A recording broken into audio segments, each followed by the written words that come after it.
rooftop of New Design High School. Let's give it a round of applause.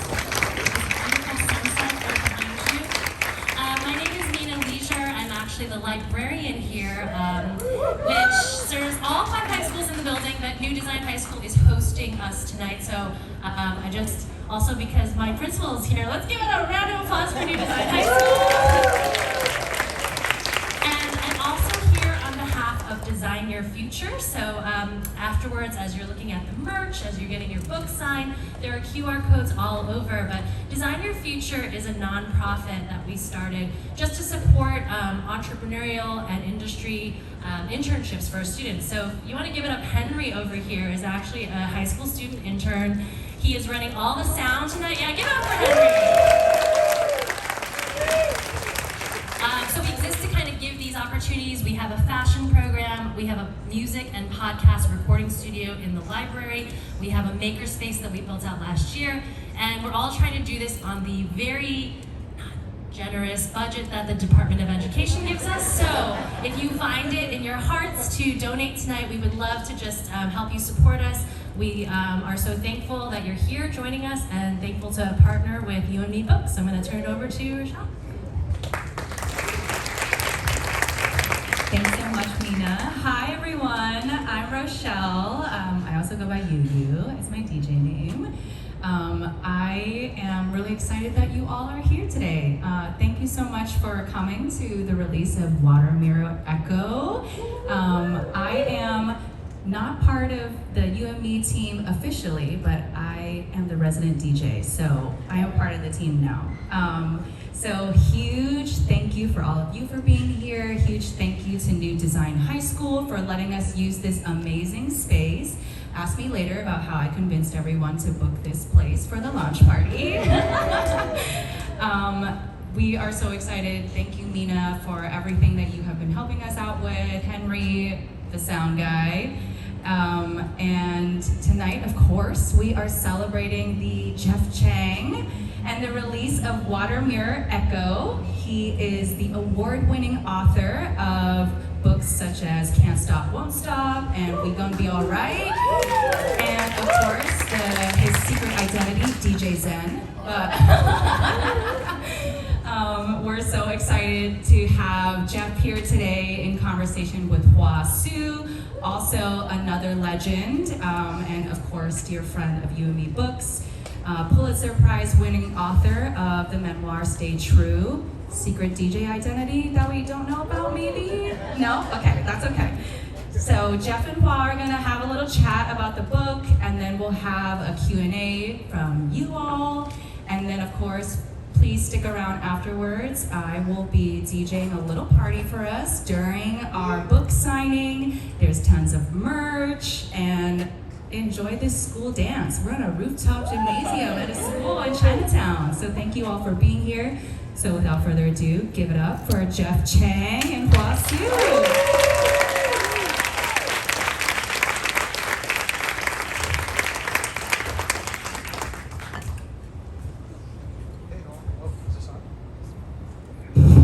Hey everybody. Thank you all so much for coming this evening. It's amazing to be able to be here. We also wanted to say actually that we have drinks in the back. That's benefiting, right? Hey Colette. Yeah, hold that up. These are drinks that are benefiting the high school and the Design Your Future program. And we have raffle tickets. Did y'all get raffle tickets? Yeah? We have some giveaways. You can hold them up over there on that table, including the book, a special art card, and special gifts from Win Coffee Supply. Thank you so much, Win Coffee Supply. Sarah here. And so stick around afterwards. It's going to be a party with the Chinatown DJ Yu. You're going to read, right? Oh, you want me to read? Yeah, right. Okay, this is good. Okay, I guess I'll read. So I think that, and shout out Ken. Do you always Shen. read the same passage? I mean, this is only my third event, and it's the first time I've ever read. Really? Yeah. You mean of this book, right? I mean, obviously I've read the book because I wrote it, but read it like aloud. Okay. Yeah. Cool. It's exciting to be here for that then. And you guys got to hear the audiobook. We can talk about the audiobook too. Done by James Chang, New Yorker, amazing actor. And they actually fought some real battles to do the book the right way. So we'll talk about that. But anyway, so I'll read. This is the introduction. It's called The Lives of Bruce Lee. And I'll just read a couple of pages. There's like 558 more afterwards. So you'll have to do the reading for that yourself. Picture him, rising from stillness to movement, wearing a jade pendant around his neck, a sign of a promise he has made to his mother that he will not engage in violence. Watching as his workers are pummeled by thugs paid for by his boss, taking a straight punch and turning his cheek flush with rage. His chain is severed, jade pendant shattering on the concrete. Released from his pacifist vow, his face contorts. He lets out a wildcat scream and explodes into motion. With a back crescent kick, he drops a man, flattens another with a roundhouse kick and an elbow, stomps his foot into the chest of a third, whips around to finish him with a hook kick. 9 men line up against him. He waves a finger. You bastards can't push us around. Steps over the bodies of the men he's KO'd, grabs the hem of his pants, crouches into a ready position. Picture him again. Eyes cocked, lip upturned in a sneer, bring it on. One pulls a knife and charges. He kicks away the knife, then the knife man raises his eyes, sets his teeth. Well, I'm waiting. 3 men up, 4 kicks, 2 punches, 3 men down. 3 more surround him. In 3 kicks, he levels them all. He crouches again, sharp and taut. Picture him, the Bruce Lee we know. This was the moment of his rise, the 1971 film The Big Boss. Blocked by Hollywood's low ceiling of expectations, Bruce had returned to Southeast Asia, specifically Hong Kong, to fight and to be seen, which he had come to see as the same struggle. His very presence on screen was a protest. In just 2 years, Bruce would become the biggest global Asian star born in America since Anna Mae Wong, the pioneering siren who had died all but broken by Hollywood. In his lifetime, Bruce Lee popularized Asian martial arts and philosophy to millions through the most unlikely of forms, the American action film. He helped decenter American whiteness, opening up the free-flowing global popular culture we all now enjoy. Then, at the age of 32, in the prime of his life and at the threshold of success, he suddenly died of cerebral edema. It was a cruel interruption, an irresoluteness that would freeze his image in amber. He became an idea for each of us to imbibe, molded to the shape of all our lives like spirits to a cask, felt at the scale of history. More than half a century later, Bruce is still with us. His movies have generated hundreds of millions of dollars, the basis for an economy of filmmakers, merchandisers, publishers, and toy makers that's thriving. His stature has far exceeded all of his film contemporaries. In global impact, Bruce Lee is closer to Muhammad Ali or Bob Marley. He's a symbol of unity, flexible enough to signify post-war ethnic and religious peace in the Balkans. Young activists erected a bronze statue of him in the city of Mostar, Bosnia and Herzegovina, because he was, an organizer said, the one thing we all have in common. He stood for, quote, our idea of universal justice, that the good guys can win. The image of Bruce Lee endures above time and place, but what do we know of the man? Ali's and Marley's lives seem to us inseparable from their accomplishments. Not so for Bruce. Picture him, born in a segregated American hospital, a swaddled baby wailing on a movie set, flickering child star, the celebrated orphan of Hong Kong, teenage dance floor king, street fighting thug, fresh off the boat, lonely bookworm, forgotten waiter, cadet, lover, fatherless child, suburban dad, Chinese tonto, caftan hippie, Hollywood guru, depressed recluse. all of this before he becomes our hero. Bruce Lee is perhaps the most famous person in the world about whom so little is known.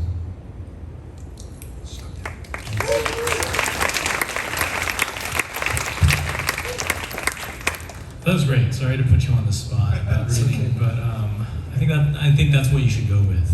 Okay. When you read. Okay, I got you. Wise choice. Awesome. It's a real privilege to be here with you because Jeff is one of the true mentors that I've been lucky enough to have as a person and as a writer. So it's incredibly cool to be able to be here for you here. What did Bruce, I think an obvious question is, what did Bruce Lee, you're a little bit older than me, so what did Bruce Lee mean to you when you were growing up? What was your first exposure to him? And I guess what did you think seeing all this action unfold? So I was, part of the generation that only first experienced Bruce on TV, on television. In other words, I was like part of the first generation for whom there was almost like nothing before Bruce. Like my kids, they grew up without ever knowing a world before hip hop, and I'm kind of the generation of folks that was the first to grow up not knowing anything but Bruce, So I grew up in Hawaii, and in Hawaii, everybody could be Bruce, even the Howleys. And it was the kind of thing where it was just second nature, I guess, Like for me, when I first learned about Asian America, in college, I was like, oh, that's, like, I already knew almost what the concept was because of Bruce Lee, in a way, like just symbolically, we already had a symbol of what it could be to be powerful and strong in Asian. So I think that's kind of how I grew up. And it's interesting because for me, I see every generation coming to a different kind of Bruce in some ways. We can talk about that later. But for us, I think, he was a symbol of strength, but he was also a symbol of cool. So I feel like for us, the quintessential image is that sort of giant robot image of him in dark glasses, like behind two turntables, like getting ready to rock back-to-back pieces of vinyl, like that photoshopped image was kind of like our image of Bruce. Wait, how many people here know what Jeff's talking about? Yeah, you guys are all revealing your age. It's sort of hard to reconstruct, but there was this very famous, it's a Photoshop? I think it's a Photoshop thing, yeah. What was he actually doing? I think he was actually it was just him like at a party without his shirt on, dark glasses, and he was kind of crouched like this. And so somebody's like, oh yeah, let's put turntables in front of him at an angle, and it looks like he's about ready to put headphones on. And like he's about ready to rock, back and forth. So, yeah. Yeah, it's it's a very iconic image to someone who's 47 years old. Now, I think you mentioned something, and I think it's one of the really amazing and moving parts of the book is that you're just such a gifted listener. You have this sense of vision that I think is incredibly inspiring, right? And I think when you look at something like Can't Stop, Won't Stop, it was like you're chasing these echoes throughout history. You're hearing things and relationships and sounds and teaching us readers about that. And with this book, it's funny, like I grew up looking up to Bruce Lee, but I had never really thought of him within the larger Asian American movement. Does that make sense? And I think it's because we think of community as something that people like self-identify with, right? Or claim, and I just had never thought of it. But it was so intuitive, and I think those are the most thrilling parts of the book where you're toggling back and forth between Asian Americanness, the origins of the Asian American movement and identity, and Bruce's rise. I'm wondering how the structure of that and sort of how the desire to tell these two stories together came to you. Well, I think, for me, I'm trying to figure out the short way to tell the story. Because the older I get, the longer the stories get. So I'm trying to figure out how to compress it. I guess maybe one short way to be able to tell it is that it was a straight-ahead, straightforward Bruce Lee biography until the pandemic. And during the pandemic, when violence against us is rising, the image of Bruce starts reappearing on the walls. San Francisco Chinatown, Oakland Chinatown, there was just like these murals that were going up of Bruce Lee. New York Chinatown, obviously, as well, like Asian American communities, and then like whatever Asian American IG or that kind of stuff. People were just using these images of Bruce again, and I was like, oh, wait a minute, there's something different here, right? Like during this time of emergency, there's like a different way to understand Bruce, and people were reappropriating Bruce as this symbol of unity and of power and of solidarity. Like both the solidarity that is represented by this idea of Asian America and the solidarity that I think we were hoping for with like other folks supporting us in our moment of need. And so it was almost like, hey, if you can see Bruce, maybe can you see us, you know? And in turn, like through Bruce, we can see what's happening with the George Floyd protests. And so I think that like there was all of this discussion again about Bruce, and I was like, wow, that's actually the real story. You know, that's the story that feels the most natural, and also feels like the story that we would want to tell ourselves. And so I kind of leaned into it at that particular point, and the book changed dramatically at that particular point.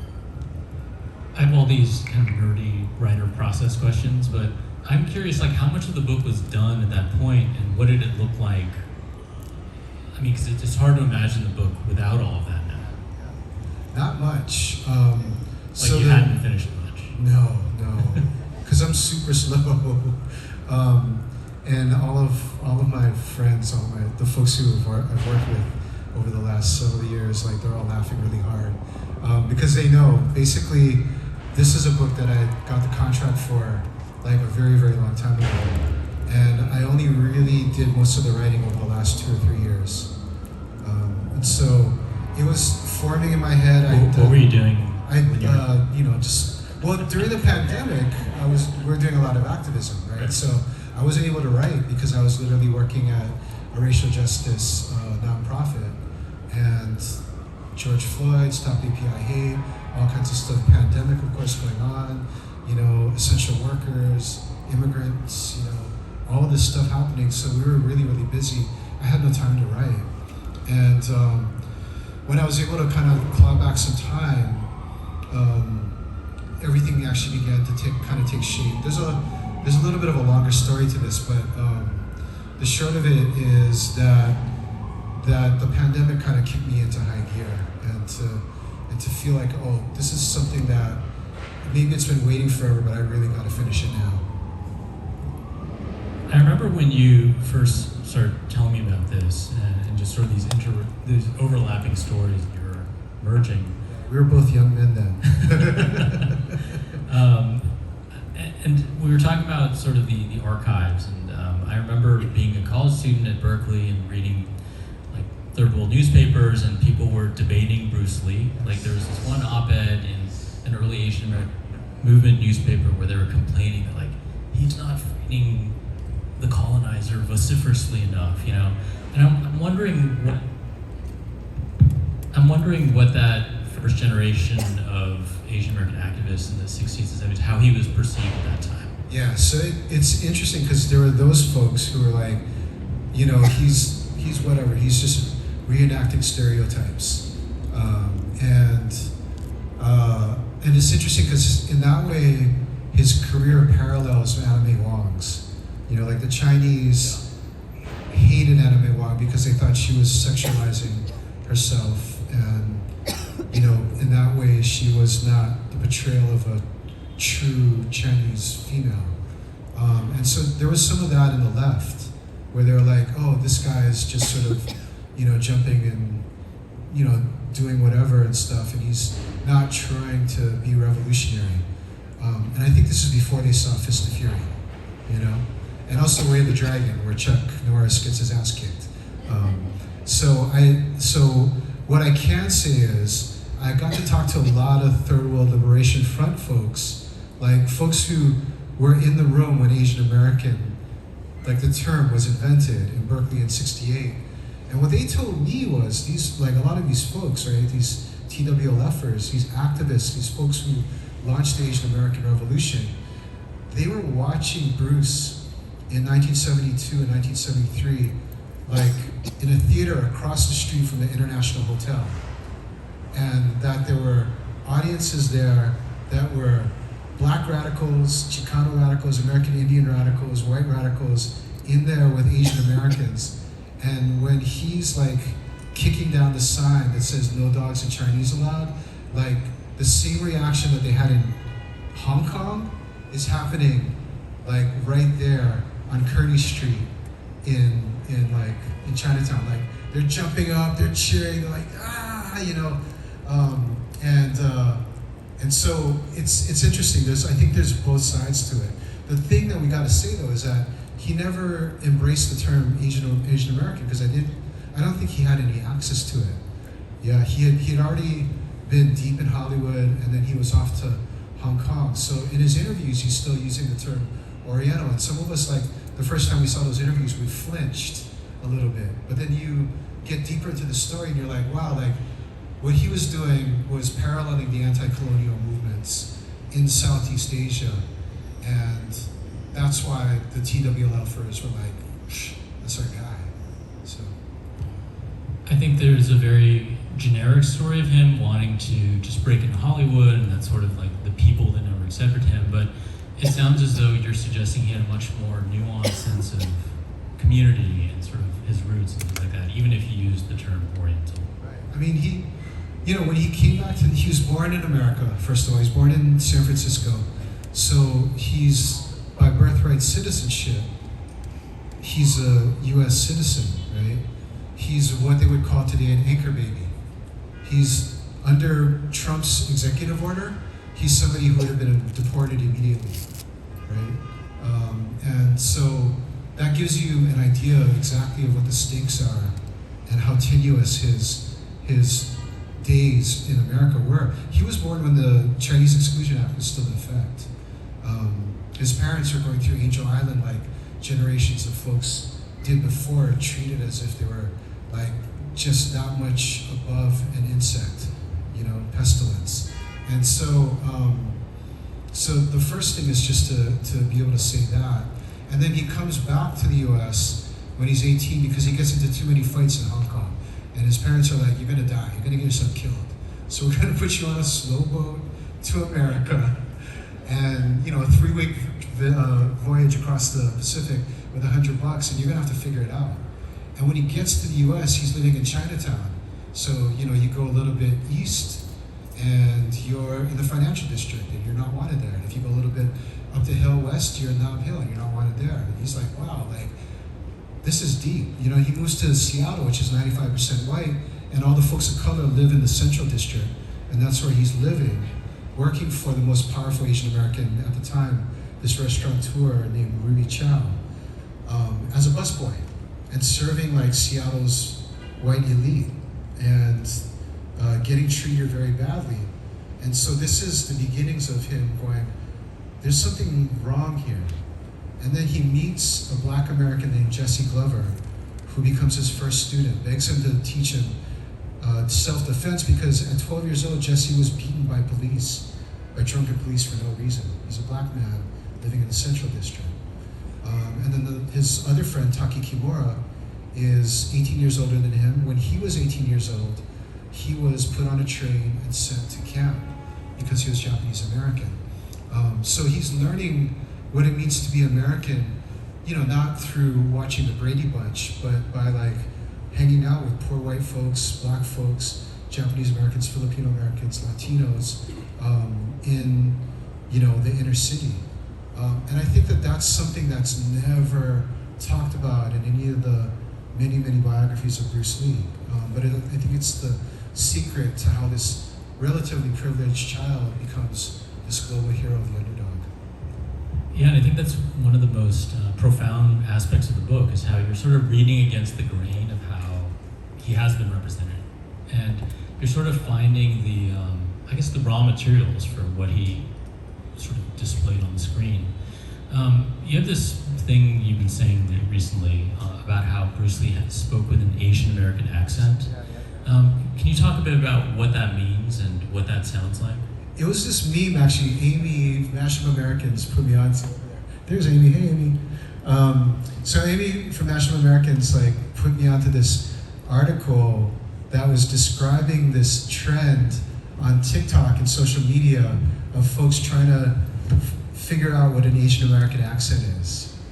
And I was like, wow, that's actually really, really interesting. Like that's a powerful reframing of accent discrimination, right? If we think of it from a deficit point of view or a civil rights point of view, right? We get discriminated against because of the way that we sound, right? But if we think of it all as an Asian American accent, right? That's a powerful way of giving ourselves agency. Like, how would you describe an Asian American accent, right? Like we can ask each other and debate that all day, right? And so that was really, really interesting. And thinking about it in the context of Bruce's travails in Hollywood, where he's up for a role in a TV show called Kung Fu, which the whole reason that this TV show is even being like thought about is because he's popularized Kung Fu, right? The martial art. He's like been one of the main people to popularize Kung Fu, and he makes it cool. And so he finds himself in a situation where he goes up for an audition, and they're like, he goes in, he meets the producer, he like drops his athletic bag, he whips out his nunchucks and he starts waving it in front of this guy's face, and the guy's like, whoa, whoa, whoa. And the next day, another exec calls him and he's like, what do you think of the kid? And the producer says to the other producer, well, I think he's too authentic.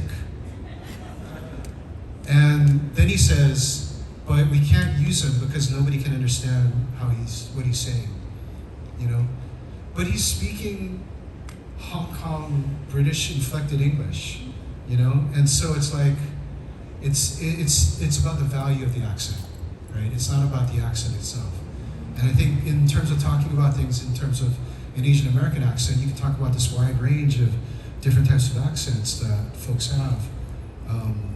And it just was a really powerful kind of way to think about the discrimination that Bruce had to face, and also the walls that he had to break through. It makes his accomplishments seem even bigger. So.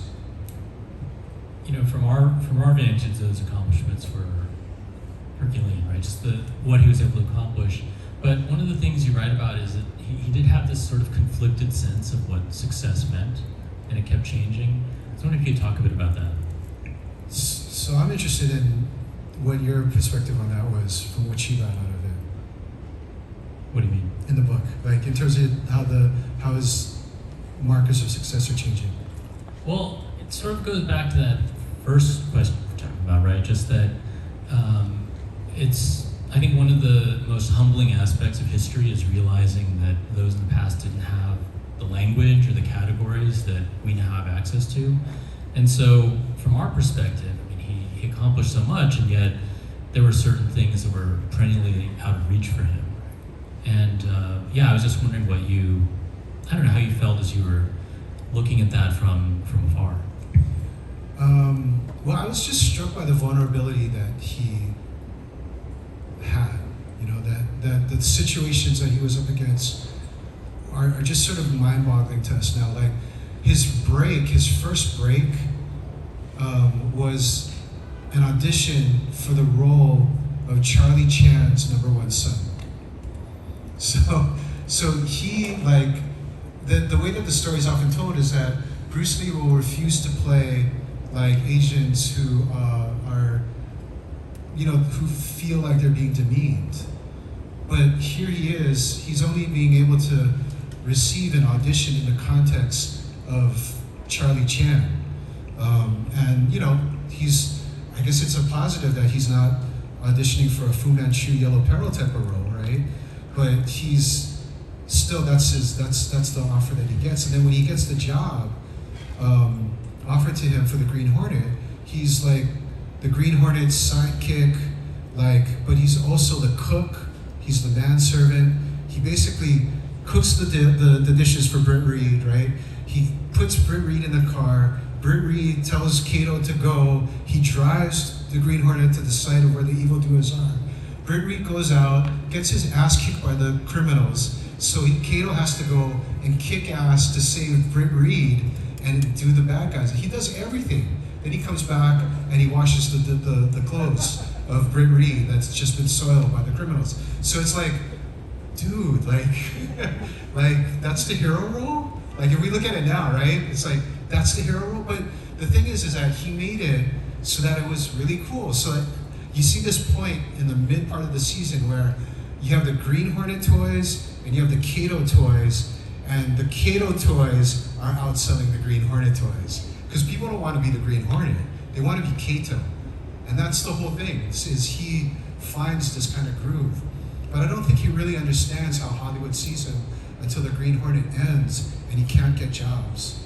And that's when, after a lot of frustration, he decides he has to go back to Hong Kong, where people see him the way that he sees himself, as somebody who's potentially like the main character. Now, you knew a lot about him going into this project. Yeah, but I didn't know like barely anything actually in some ways. Yeah, so I'm curious, in the archives, like interviews, what were some of the most surprising or delightful things you learned? I think surprising and actually kind of delightful too is that he was always constant. He was like facing really long odds. You know, he had these big. He was a dreamer. He had big dreams, but he was facing long odds. So to cheer himself up, he like leaned in on like self-help books. You know, he loved the Chinese like 4-character idioms. You know, he like when he was facing bad times, he's like pulling out these idioms to cheer himself up or to basically bring himself back into some sort of homeostasis. You know, like he gets kicked out of Hong Kong, in other words, and his parents are like, you have to get out of here, you're fighting too much. So he writes down this idiom, this Chinese idiom that's basically like saying, forgive others but never forgive yourself. And that was like, wow, you're like really harsh on yourself, you know? And there was another one in there that's basically about like, you know, saying too much, acting a fool. Like, C's like laughing at me because I'm really like misquoting these, right? But like he's realizing like he's made a lot of mistakes. He's really messed up. But to kind of cheer himself up and back himself up, he's like, I can fix myself in this. And later on, when he's like in Hollywood and he's having a hard time with it all, he turns to American self-help books. So he reads this book by Nathaniel Hill called Think and Grow Rich. And it's basically like, if I can think it, I can be it. Like, so. Oh, Napoleon Hill. Napoleon Hill, excuse me, Napoleon Hill. And he's basically like, if I can think it, I can be it, right? Like, it sounds like an R. Kelly song, but that's the kind of thing, that's really like the history of it. Like, there's this American philosophy of self-help that if I just think I can be a millionaire, then I'm gonna be a millionaire. And that's literally like, he trained himself physically, but he trained himself mentally. Like, he would say to himself all the time, like, I'm gonna be the best actor, best Oriental actor ever. Like, he'd tell himself that every day as part of his training. He'd do 500 push-ups, he'd do like 10,000 sit-ups, he'd kick the heavy bag like 1,000 times, and he'd say, I'm gonna be the baddest like Oriental actor ever. And that was like how he approached the day. I don't know. That's how do we know that though? Because he wrote it in his diaries. So he was really reflective in his personal writings. He was a pack rat, which was great for researchers, and he wrote everything everywhere. Not all at once, but at different points. He had his calendars, and he would write Napoleon Hill affirmations on like the beginning of the calendar, so that at the beginning of the year, he would recite all these and he'd turn back to it. Like, that was the page that was the most bent up, because he was always going back to that page to recite these affirmations every day. And then at the back, he'd put even more power of positive thinking type stuff in there, and he would like say those things to himself all the time. And you'd see it in his writings. Like, he would just have like, when he was in college, he would be in class and he'd be like writing about like Immanuel Kant, and then he'd be like, oh yeah, like, don't forget, like, you're badass, or whatever. Whatever the language was back in the mid 1960s. But that, he was constantly trying to like cheer himself up, I mean, he was a bit of a loner in that way, he didn't have folks to give him affirmations sometimes, and so he leaned on himself a lot. How did your own relationship to him evolve throughout this project? I mean, I think when you're writing about someone who you'll never actually meet, there's a lot of projection or there's a lot of fantasy maybe, but you know, given that you grew up with Bruce and that you've had this project in your mind for so long, like how did you come out of it? It's such a good question because Like, do you think like, man, we would have been friends? I feel like that's like the most, that's like the biggest trapdoor for any like culture journalist, right? Like, oh, I love this artist. Like, I'm gonna become their friend by asking them all these questions. Like, yeah, it's something that you have to get through at some point to be a decent culture journalist, or you just become their friends and then you're their publicist or whatever. But I think the thing about Bruce was that we kind of, when I say we, I say like a lot of us who are thinking about Bruce on a serious level kind of have to wade through myth and fact. And so being able to meet a lot of his old friends was a really grounding type of thing. You know, it helped me to be able to understand, oh, like, there's no way that could have happened. And you know, then everybody claims to have been Bruce's friends, but for me, I was really, really interested in speaking to his closest inner circle friends and his family who are still around. Like, a lot of people have passed on. They've left records, so I could dig into that, but to meet the people that he was closest to. And a lot of times they were Asian and Asian American. And so they gave a completely different perspective than you get from a lot of the Bruce Lee biographers who knew him through fight, through martial arts, and who were interested only in how he developed his style and how they could adapt his style to their styles. And so a lot of those particular books are tainted by, not tainted, there's a focus on Bruce's fight skills and his fighting styles and those kinds of things, and less maybe on the day-to-day types of things that he would have been going through. And so, you know, I learned about like how he was a super nerd at UW, and like the Japanese American folks were just like, man, all he wanted to do was like say, feel my muscles, and like, you know, and like here, like try to like block my fist and stuff like that. And they were like, this guy's annoying, you know? And you hear that from like Japanese Americans who are his contemporaries. Like, it was just totally amazing, refreshing, and like give you a sense of how like young Bruce actually was. No, I love that. I love that you could finish and say, you know, Bruce was probably kind of annoying in real life, at least in certain contexts. I just have one more question. We'll open up to a Q&A, and be sure to stick around. Jeff will sign some books, and there's also the raffle. Sure. This is a absurd question that I'm sure you have. Maybe like, I don't know if he would have beaten Muhammad Ali. I just can't tell you. I can't tell you that. I don't know. Yeah. Was he better at soccer than Bob Marley? You know, it's like one of the great what ifs. Like, what would have happened had Bruce Lee not died when he died? I'm wondering, I don't know, like if you allowed yourself to imagine that future timeline, like what do you think would have happened? I mean, cut your book, Ken. Look at Don't those worry, reflexes. we're safe. Incredible reflexes. That's a Tai Chi. Because I can't do much more these days. The interesting question there is, how would he have evolved? You know, like, the title of the book is from 3 lines in this Taoist tract, and we know the first line. Most of us know the first line, which is moving, be like water, right? Like, that's become a mantra for activists, for corporate leaders, for athletes all around the world. But the other 2 lines are just as important to him. So it's moving, be like water, still, be like a mirror, respond like an echo. And the thing that made me melancholy, right, in finishing the book was to realize, like, he never got to the other side where he could think about what it would have meant to respond, or to be like a mirror and to respond like an echo.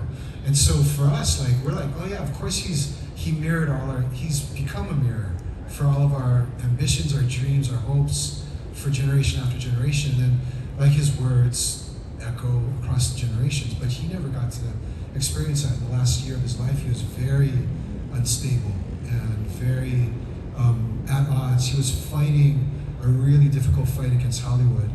Like, they weren't even going to name the movie Enter the Dragon. They were going to name it after the villain, because Asians could only be seen as villains back then. So they were going to name it Han. They weren't even going to name out the villain, but the villain's property. They were going to call it Han's Island. You know what I mean? And he's like, the fuck is this all about? But Enter the Dragon, like, would have been all about an Asian hero, and Hollywood couldn't imagine that. So he's fighting that, like, right up almost until the day that, they're going to put this to bed. And he's fighting in the press, he's fighting all kinds of places for it. So he's fighting these really, really big battles. And I don't know, like, if he had gone to the other side of that, would he have been able to imagine what he might have been able to do with his career? I imagine that he would have wanted to do something where he would be able to really flex his acting skills. There's a movie called The Orphan that he made when he was 18 years old, 17 and 18 years old, before he left Hong Kong. That's become one of the most heralded Hong Kong movies of all time in Hong Kong. And you can see his comedic range, his like physicality, his sort of Jerry Lewis kind of like borrowed kinds of things. Like he had all kinds of range. And if he had gotten the right script, the right director, like what might have happened? There's that, and then there's the other thing that's really just sobering to all of us, which is that it took another generation to get to All American Girl and Joy Luck Club, and to his son Brandon's success, and to even the movie Dragon, right? It took like another 20 years after more than 20 years after his death. And then it took another generation out of that to get to Fresh Off the Boat, Crazy Rich Asians, ultimately on up to Everything Everywhere All at Once, which is like maybe in some ways like a high point now of thinking about Asian American representation. Like, oh, you can't imagine us in this broad humanity? Well, let's give you a sci-fi scenario in which this one person can be all these different types of people, and then let's put Michelle Yeoh in that role, and let's see if you buy that. And people did. But that took, almost like 50 years after he died to get to that particular point, which is what he was fighting for. And I think that's the thing that really, really tugs at all of our heartstrings if we think about it too much. It makes us like angry or sad if we think about it too hard. Thanks for a very serious answer too. Sorry, It's a very stupid question. Was I supposed to answer? No, that was beautiful. I mean, I think this idea of him never being. I can do dumb. You just have to say what. No, it just felt like such a dumb question. Like, but you're right. There's a serious answer, and it is. I mean, I think being on the verge of that ability to reflect and understand one's legacy and imagine is it's like particularly sobering to not be able to have had that moment. Cool. Audience questions? We have about 10 minutes. I think we have a microphone as well. Yeah. I'll just. Okay. Thank you, first of all. Might be an odd question, but in your interviews with his friends or former associates, did you have a chance to have a conversation with Betty Ting Pei? I did not. So I was really hoping to be able to get to Hong Kong and to be able to interview a lot of folks. I wasn't able to because of the pandemic. And then we were on this mad dash to finish the book after that. I would have been interested in interviewing her, but there's another biography of Bruce Lee that really dives into that particular story. We all have maybe different feelings about how that particular biography dealt with that particular story. But what I came away convinced was that, Betty had this relationship with Bruce for a very short period of time. And so and that was a time in his life when things were kind of in very deep chaos, both in his family life and as well as in his film career, you know. And I felt like I could do this book without having to do that. I guess every author has to kind of make choices about like where they want to lean into, and I felt like I had enough from a lot of his closest friends talking about the last like months, days, weeks of his life, to be able to kind of get his state of mind and his presence. The other part of it is just to say that like a lot of the biographies of Bruce have been really focused on the mystical and the carnal, which are both, to me, in a lot of ways, very orientalizing frames of trying to picture Bruce. And so what I wanted to really do was to say the reason that he's still a hero to people 50 years later isn't because of his extramarital affairs or because he was born in the year of the dragon or the hour of the dragon. It's because he did these things. And that's what I wanted to try to focus on. So that was, in part, I guess, my choice as well. Thanks for the question. Yeah.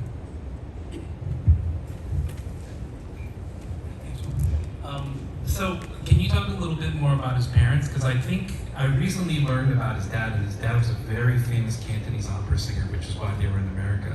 And his mom was also half white. And I think that placing him in Hong Kong at that point really gave him these different frames. So, like here. Yeah. So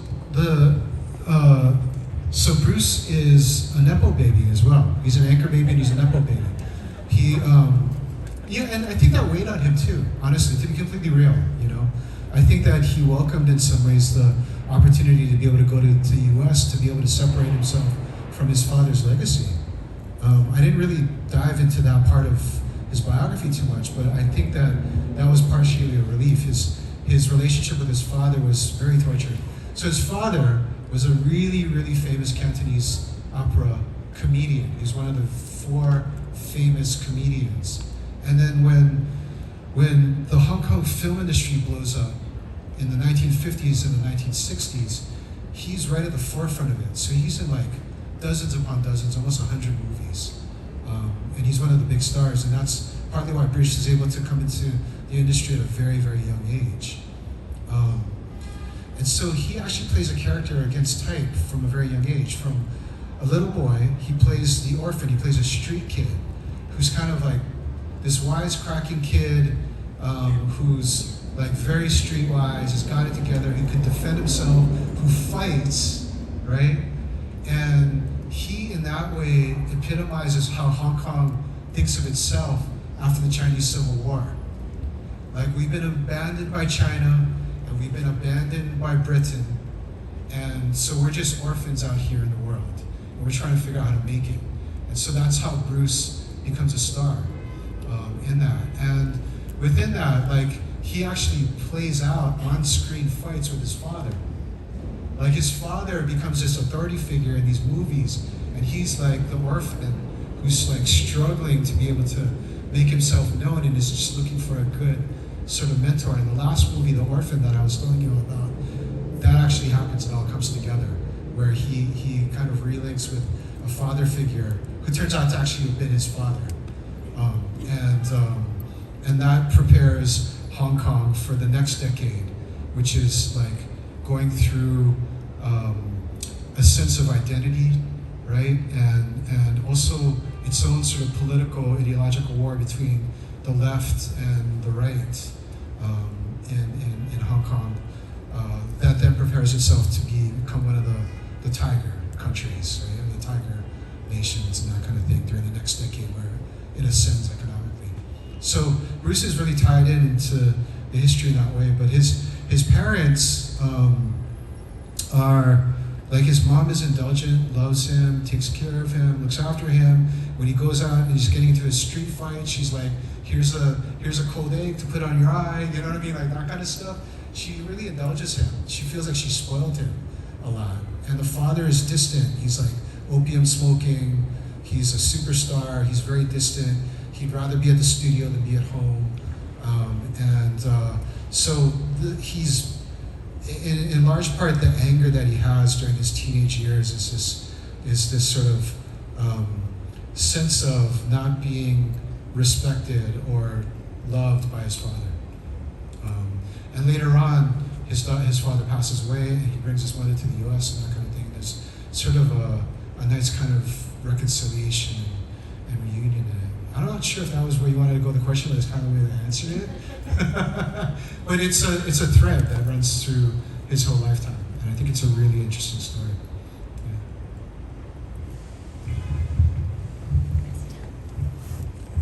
Hi. Hi. Whoa, thank you so much. Really good job on the sound. I'm curious, so you talked a lot about how this book took pauses for your own activism, and I'm curious if you also just taught us a lot about Bruce's kind of activism in his own way. I'm curious what he has taught you about your own activism, or maybe any lessons that you may have learned or been informed by spending so much time with Bruce.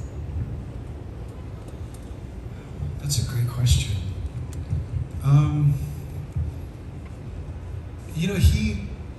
There's a lot of different sides to him. So there's the side of him that was portraying this underdog on the screen. He's like, in The Big Boss, he's like the person who's representing the workers at first, and then he gets bought off, so he betrays the workers, and then he has to avenge the workers after they all get killed. And then in The Fist of Fury, he's of course the student who wants to avenge the death of his Sifu. And then he goes too far. He goes lone wolf with it, and he jeopardizes the entire school, and he gets them all beaten up and killed. And so he has to sacrifice himself in the end. So he's playing these underdogs, and when he gets the Way of the Dragon, he's finally playing a role that actually has a happy ending. He survives, right? He's not going to jail, he's not dead. He actually is somebody who's able to come into an immigrant situation, which is really formed by his experience as an immigrant in the US. Like, if you think about the Chinese restaurant in Rome, in Way of the Dragon, like, that's modeled on his experience in Seattle, working in a restaurant, right? And so he's saving them from the greedy developers that are trying to gentrify Chinatown.